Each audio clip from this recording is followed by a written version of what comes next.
Oke teman-teman, pada kesempatan kali ini saya mau mendemonstrasikan sebuah aplikasi POS alias Point of Sales ya, yaitu Project Sinar Bahagia. Ini adalah software POS dengan fitur scanning, printing, barcode dan ekspor database ya, Excel ya. Oke, supaya lebih jelas, kita langsung coba aja aplikasinya, nanti akan saya terangkan.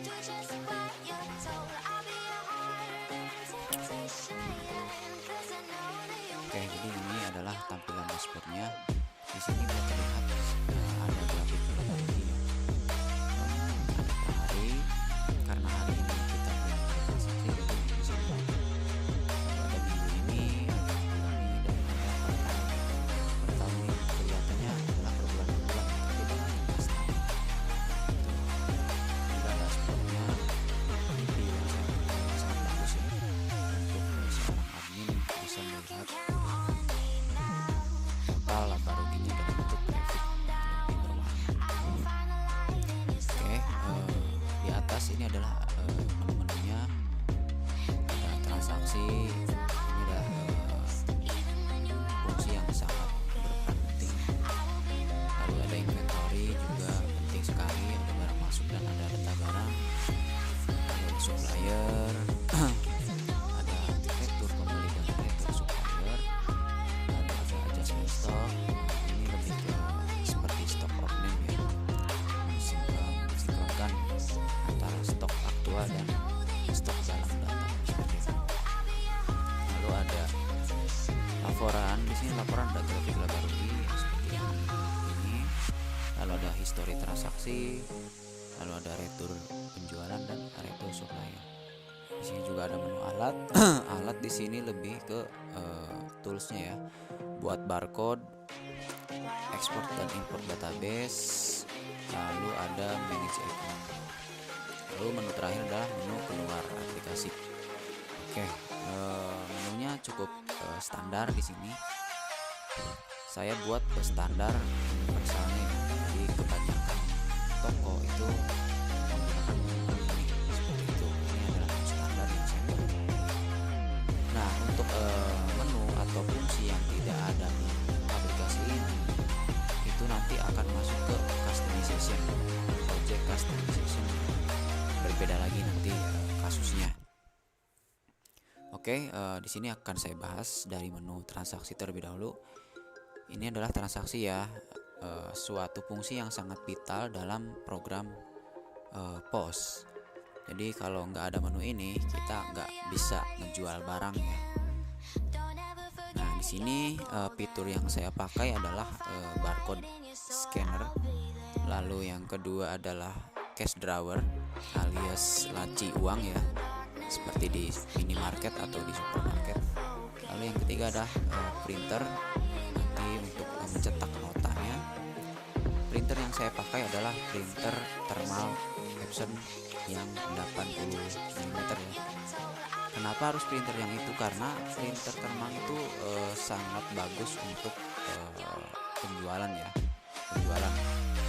Dia berfungsi mendeteksi kertas bagian mana saja yang input dan mana yang tidak terinput. Jadi dengan menggunakan printer thermal kita bisa menghemat kertas yang ya, sangat minimalis juga, fungsinya bagus. Minimalis maksudnya tidak makan tempat ya, karena printer thermal itu sangat kecil. Oke, kita coba aja ya, karena di sini saya scannernya lagi dipakai. Jadi saya coba copy paste aja ya dari database. Misalkan saya copy ini, saya coba pastekan di sini, terbaca seperti ini. Jadi ketika kita scan barcode-nya, otomatis akan terbaca. Teman-teman seperti itu. Kalau misalkan saya scan 2 kali dengan produk yang sama, di sini akan terkalkulasi otomatis di kuantitinya.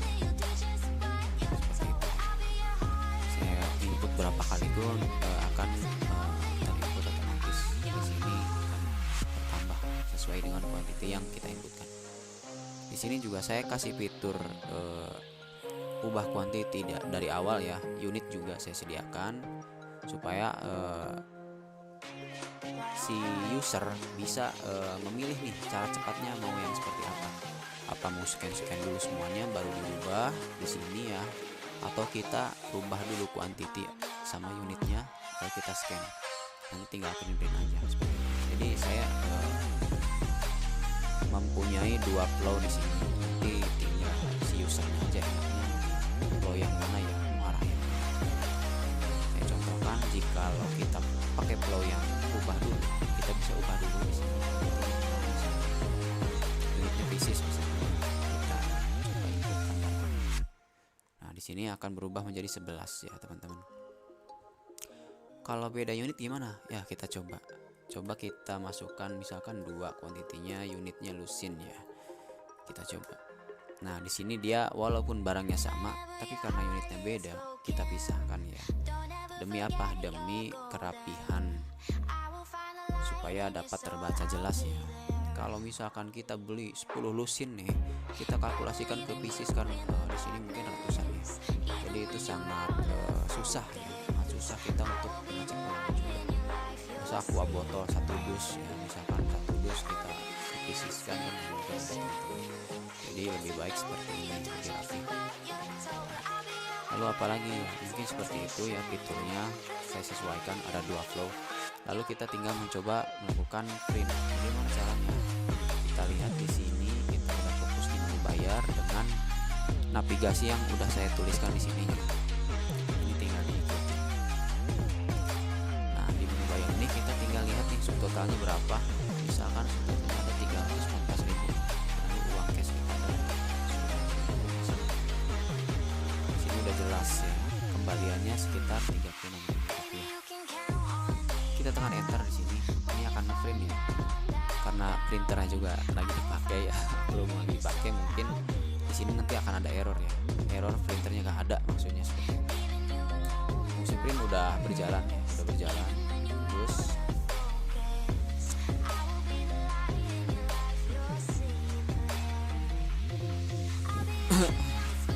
maaf saya minum dulu sebentar.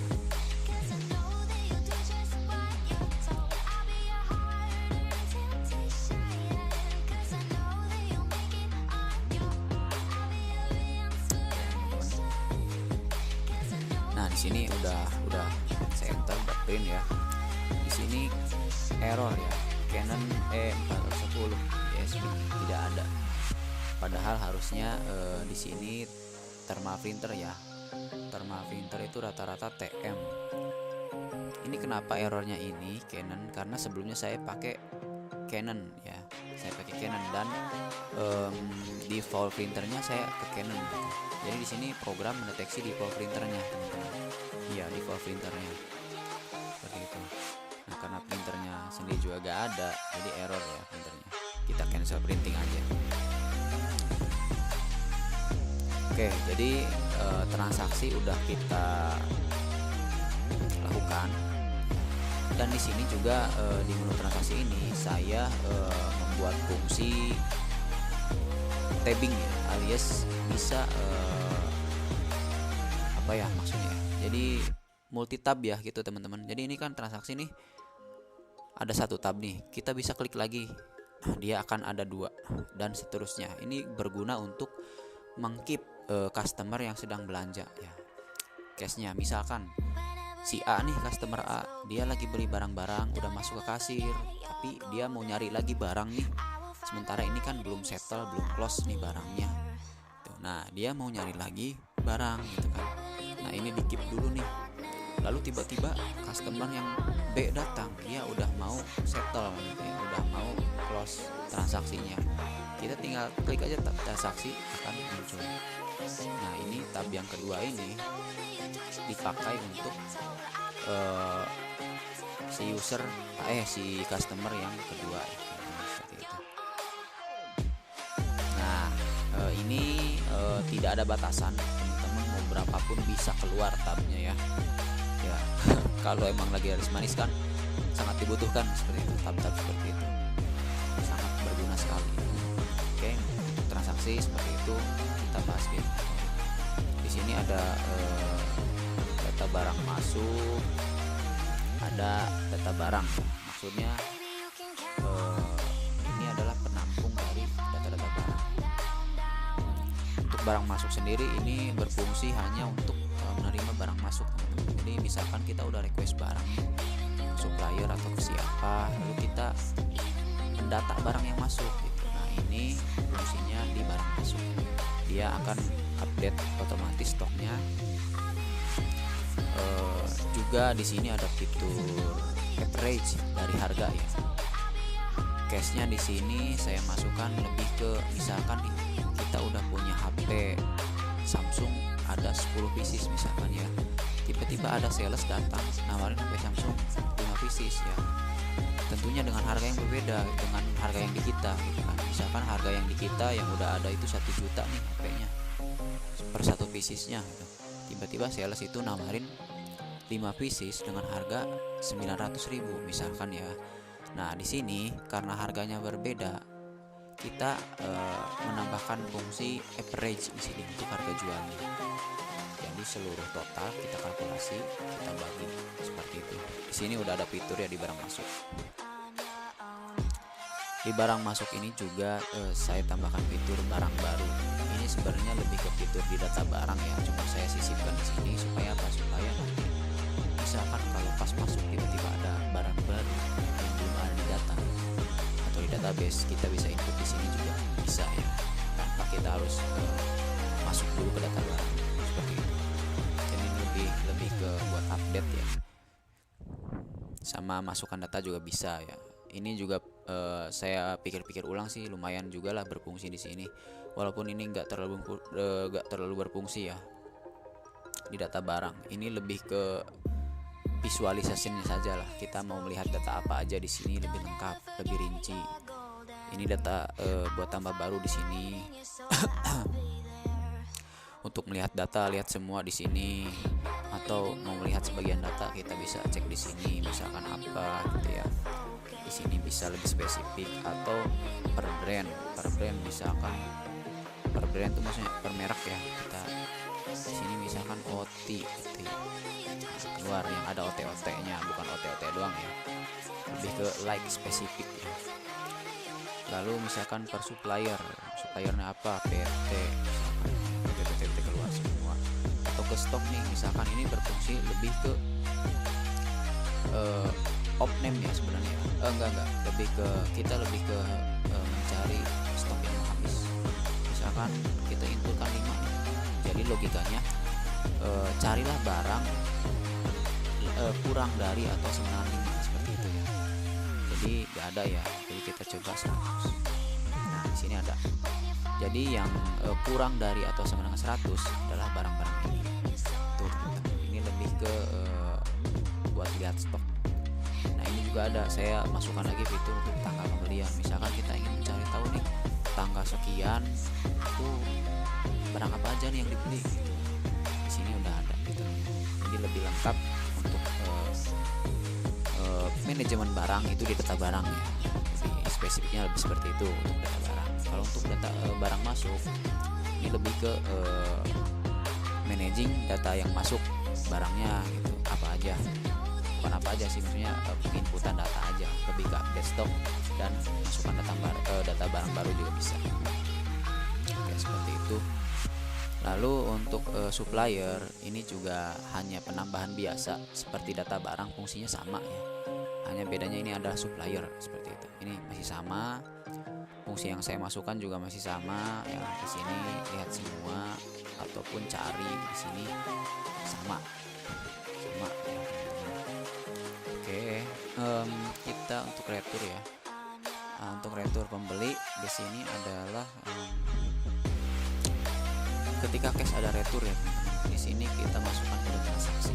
Saya contohkan misalkan kode transaksi.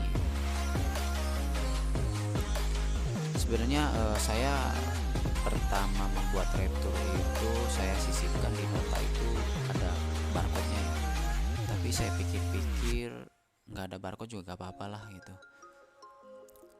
Nanti kalau misalkan ada customization dari klien yang mau project saya, misalkan pengen ditambahkan di notanya ada barcode-nya supaya tinggal scan aja nih gitu, nggak usah ngetik, boleh silahkan seperti itu. Kita open aja lah, kita terbuka keinginan klien seperti apa. Nah ini saya contohkan, misalkan nih kalau yang nggak ada barcode-nya di notanya kan kita harus ngetik nih, misalkan ORD sekian gitu kan ya. Nah kalau ada barcode kita scan, tet, ini langsung ada teman-teman, gitu contohnya. Sorry saya salah ngetik. Seperti itu, jadi ketika kita scan tet, nah ini muncul nih, otomatis dia akan terbaca langsung seperti ini. Biasanya seperti itu ya, itu pemikiran saya sih seperti itu. Tapi untuk saat ini saya standarkan aja dulu, kita melakukan pengetikan aja terlebih dahulu lah. Nanti untuk customization terserah nanti ya, terserah klien. Oke, seperti ini fiturnya. Jadi misalkan ada retur dari Sari Roti ya, kita edit. Ini untuk returnya per quantity. Misalkan Sari Roti nih ada yang di retur, misalkan ada yang kadaluarsa 1, misalkan ya, kita inputkan 1, lalu apa keterangannya, kadal luar biasa misalkan ya. Oke, kita retur. Di sini akan otomatis berkurang ya teman-teman, 2, dan di sini kembalian pun akan terlihat karena berkurang 1, otomatis di sini uang kembali 8.000. Kalau misalkan peso nih, peso kita ada retur nih, ada yang bengkok misalkan 2 gitu ya, bengkok atau karatan misalkan, karatan kita retur akan berkurang 2 dan quantity pun menjadi 1 ya.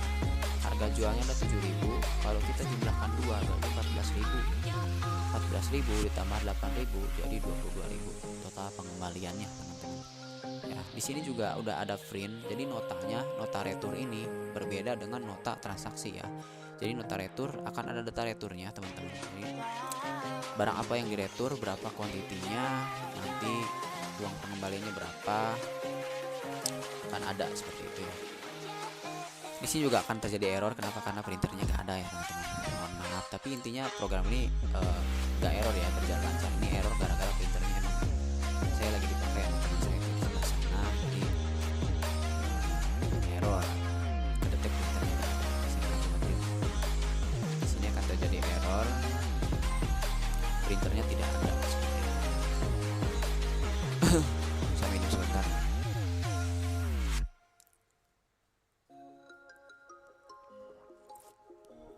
Oke, di sini udah errornya, kita cancel saja. Nah, otomatis nanti laporannya juga ada. Dan untuk adjustment stock, di sini kita mendapatkan fitur adjustment stock ya, seperti ini. Ini berfungsi seperti stock of name ya, kita mengecek stok aktual dengan stok yang ada di data. Jadi pandangan saya atau rata-rata di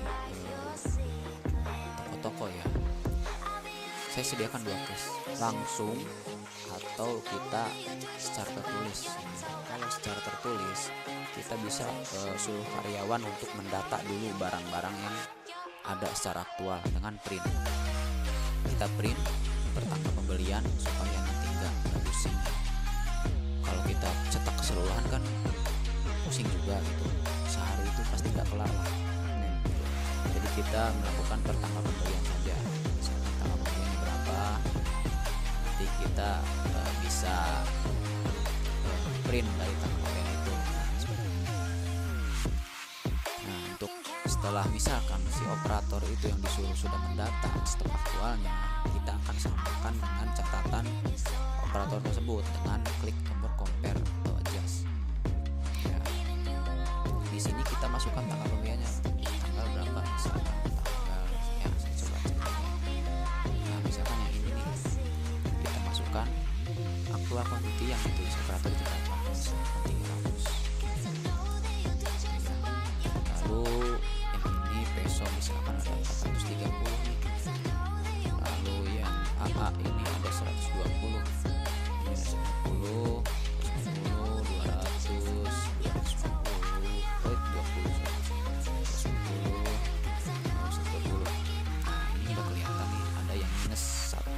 satu item peso ada 3 minusnya, nih kemana nih gitu ya, kita nggak tahu nih.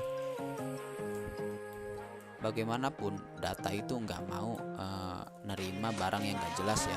Di sini harus terdata semuanya supaya apa? Supaya rapi. Jadi kita mau gak mau harus mengadjust nih. Kalau yang udah oke, kita harus adjust juga oke nih. 300 adjust quantity ya. Oke. Catatannya. Oke. Sebenarnya yang udah oke, nggak usah di adjust pun nggak apa-apa. Ya, teman-teman. Yang kita adjust tuh yang minus aja. Misalkan nih minus 3 nih, kita adjust stok aktualnya cuma ada 430, kita ketik 430. Apa nih kenapa bisa di adjust stoknya segitu? Kita harus cantumkan alasannya. Misalkan barang dikembalikan ke supplier karena patah gitu ya, karena peso kan pisau patah gitu ya misalkan. Oke, seperti ini udah oke. Ini kita udah adjust. Untuk melihat historinya kita lihat di sini.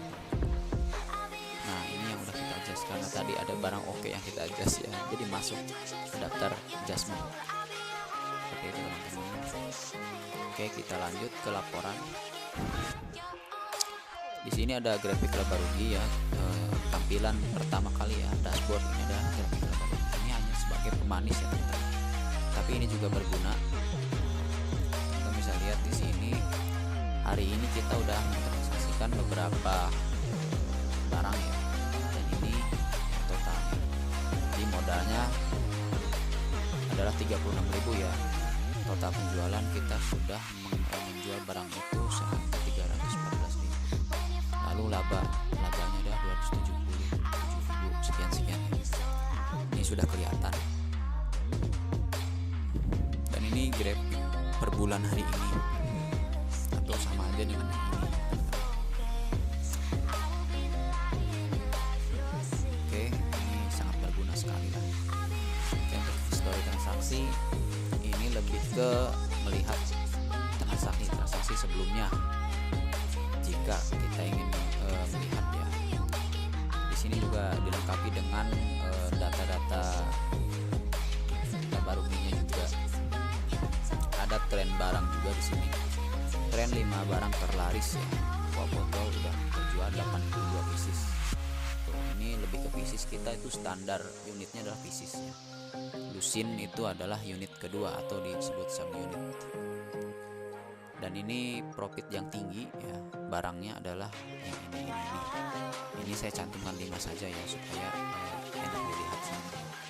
Kalau kebanyakan data kan kita harus scroll sini ke sini itu lebih ribet. Jadi kita masukkan top 5 saja. Nah, ini untuk pencarian ya. Ini menggunakan kode transaksi atau menggunakan nama item. Jika ingin menggunakan nama item bisa disentang.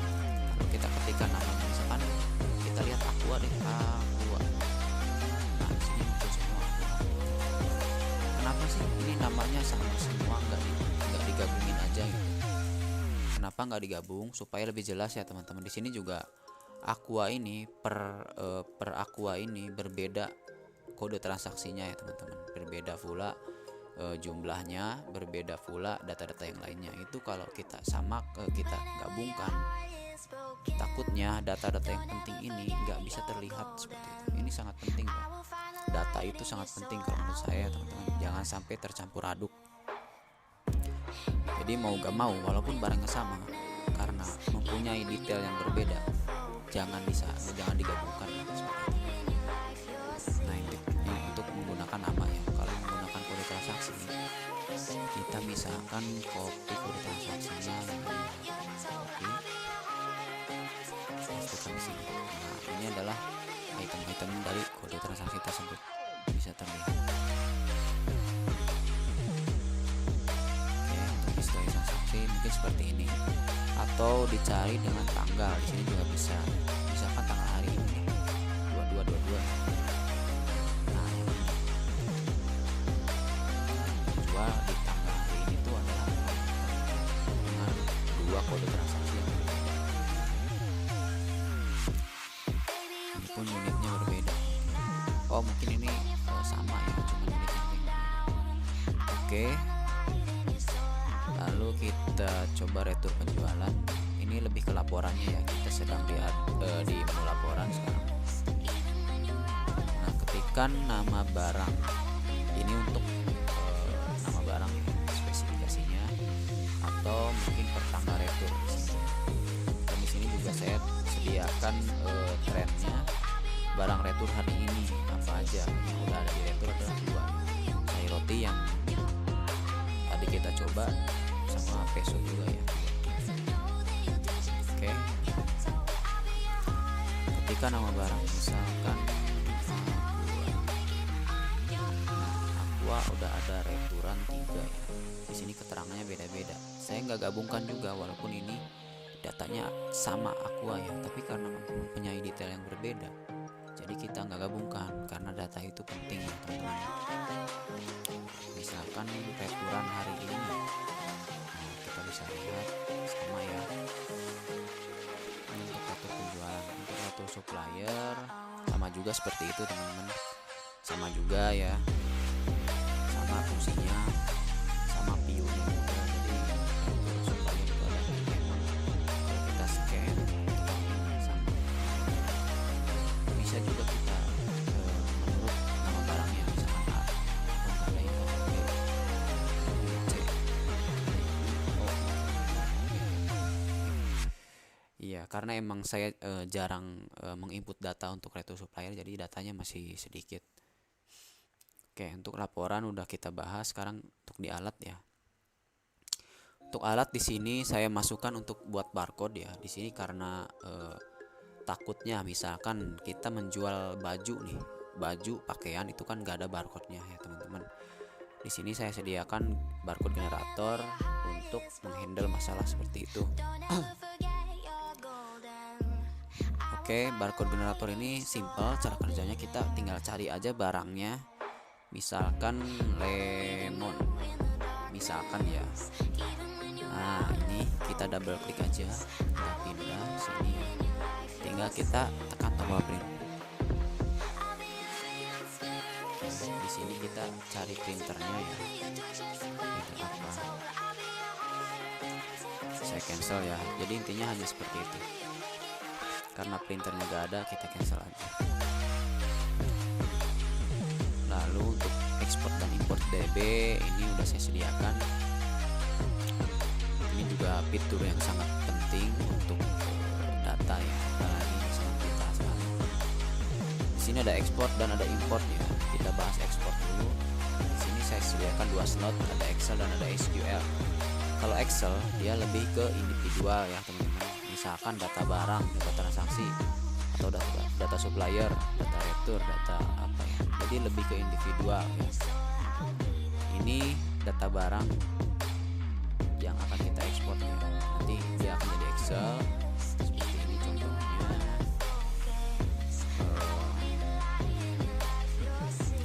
Dia akan menjadi format Excel.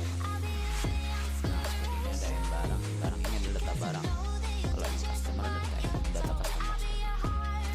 Lalu untuk SQL di sini lebih ke button aja satu. Kenapa? Karena SQL di sini satu klik udah fungsinya udah bagus.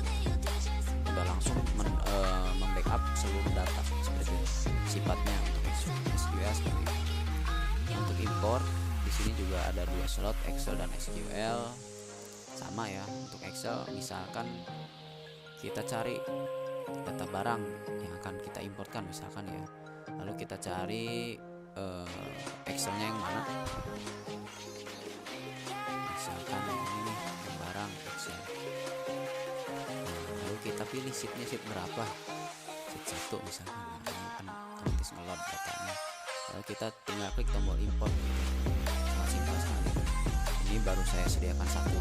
Ini hanya untuk demo dulu.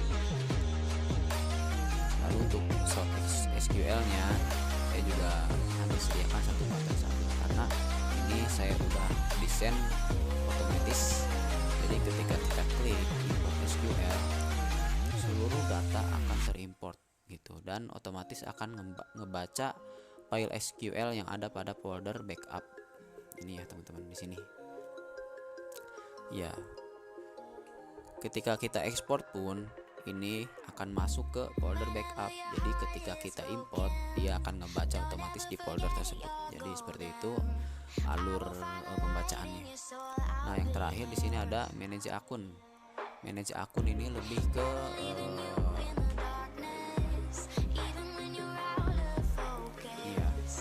data untuk kita masuk ke dalam aplikasi gitu.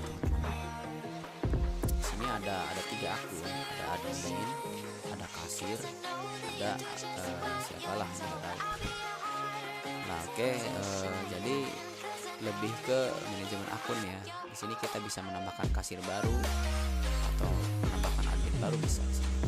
Menghapus pun juga bisa ya. Di sini juga saya udah menyantumkan informasinya untuk cara kerjanya ya. Username dan password adalah kata kunci akun Anda yang digunakan sebagai alat untuk login ke aplikasi. Itu adalah username dan password. Username dan password. Kedua ini adalah kunci kita masuk ke aplikasi. Sedangkan alias atau nick adalah nama yang akan tertera pada pojok kiri bawah ketika Anda login aplikasi. Maksudnya apa? Nih ya. Alias atau nick ini akan muncul di bawah sini teman-teman. Ini yang login itu siapa sih? Administrator. Kalau misalnya kasir, nanti akan muncul kasir misalnya.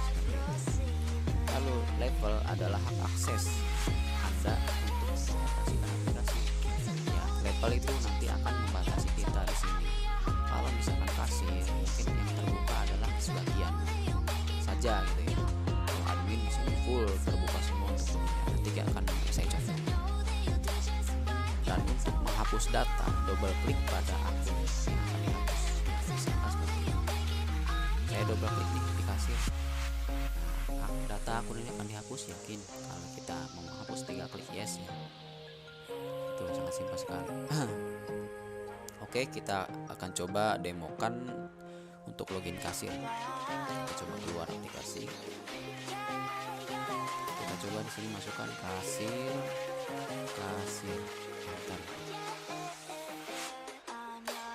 Dan ini untuk kasir ya. Menu yang terbuka hanya transaksi saja dan keluar aplikasi.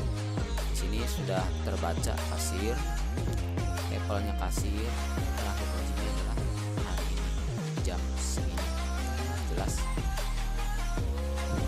Jadi kasir hanya diberikan akses untuk transaksi saja. Nah, udah jelas ya teman-teman. Di sini saya udah menjelaskan aplikasi POS Point of Sale ini menggunakan fitur barcode scanner, cash drawer atau laci uang, printernya adalah printer thermal seperti di minimarket atau supermarket ya. Lalu di sini juga ada banyak sekali fitur yang pasti ini udah siap pakai ya. Udah siap pakai. Kalau misalkan teman-teman ada yang berminat, silahkan ya bisa hubungi di bawah ini ya, bisa hubungi, silahkan. Di situ saya udah cantumkan kontak untuk langsung hubungi ke saya. Jikalau di aplikasi ini ada fitur yang kurang, kita bisa bicarakan ya, kita bisa negosiasikan, kita bisa melakukan meeting mungkin untuk bicarakan lebih lanjut terkait proyek yang akan kita buat gitu ya. Oke, saya rasa cukup untuk pengenalan aplikasi ini. Jangan lupa untuk subscribe channel ini ya, like, komen, lalu share ke teman-teman semuanya ya, supaya mereka juga tahu teknologi-teknologi apa saja yang bisa membantu kita untuk kehidupan kita di masa depan seperti itu ya. Oke, saya rasa cukup. Sampai ketemu di video selanjutnya.